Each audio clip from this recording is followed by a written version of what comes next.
Day 6 of building my six-figure VA life. Hi, I'm Emily, a graveyard shift virtual assistant nakabase dito sa Albay, Bicol. I work with e-commerce clients while balancing life responsibilities, goals at mga totoong pangyayari behind the screen. Simula nung nag-umpisa ako sa online work, na-negotiable talaga sa akin ang weekend off. Hindi lang dahil pahinga ko siya, kundi dahil weekend is really my time to serve God and spend time with people. Oo, may minsan naman kahit weekdays, pero iba pa rin kapag may nakalaan kang araw na wala kang ibang iniisip kundi mag-focus kay Lord, lalo na kapag Sunday.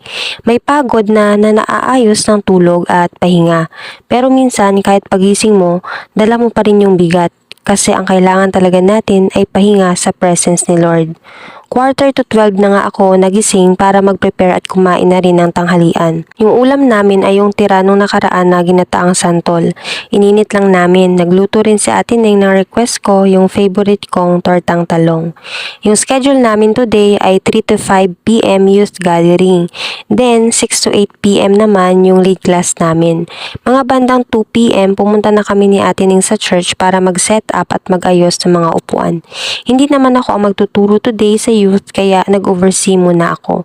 Sinet up ko na rin yung laptop para sa presentation at ito nga pala yung gamit kong connector to HDMI, USB Type-C multi-port adapter. Murang-mura lang ito kaya ilalagay ko yung link sa baba. Matagal ko na rin itong gamit at hanggang ngayon okay pa rin siya. Mga 3 p.m. nagsimula na ang gawain. Nag-worship muna kami, led by our youth worship team. Tapos pagkatapos nun nagpa-icebreaker naman ako. Konting warm up lang para sa mga youth at inintroduce ko na ang magtuturo sa mga kabataan. After that, tuloy-tuloy na yung program, sharing of the word, snacks, games at fellowship. Kung taga-Pulanggi ka lang or malapit dito, chat mo lang ako kung gusto mong mag-join. Wala nga akong work today pero tinapos ko muna yung pending task ko from yesterday. At ngayon, ikikwento ko sa inyo kung ano ang pinakamahirap na part ng pagiging virtual assistant. Maaaring mahirap ito para sa akin pero madali lang sa iba kasi magkakaiba naman tayo ng experiences. Pero naniniwala ako na may matututunan tayo sa bawat isa. Nung nagsisimula pa lang ako bilang graveyard shift virtual assistant, yung number one struggle ko talaga ay tulog. Grabe yung transition na pinagdaanan ng katawan ko bago ako nasanay. Umabot pa sa point na lagi ako nagkakasakit, nilalagnat hanggang sa nagkaroon ako ng allergy na dati wala naman. Humina talaga yung immune system ko noon pero hindi pa rin ako sumuko. Sa biyaya ni Lord, nandito pa rin ako ngayon nagpapatuloy at healthy.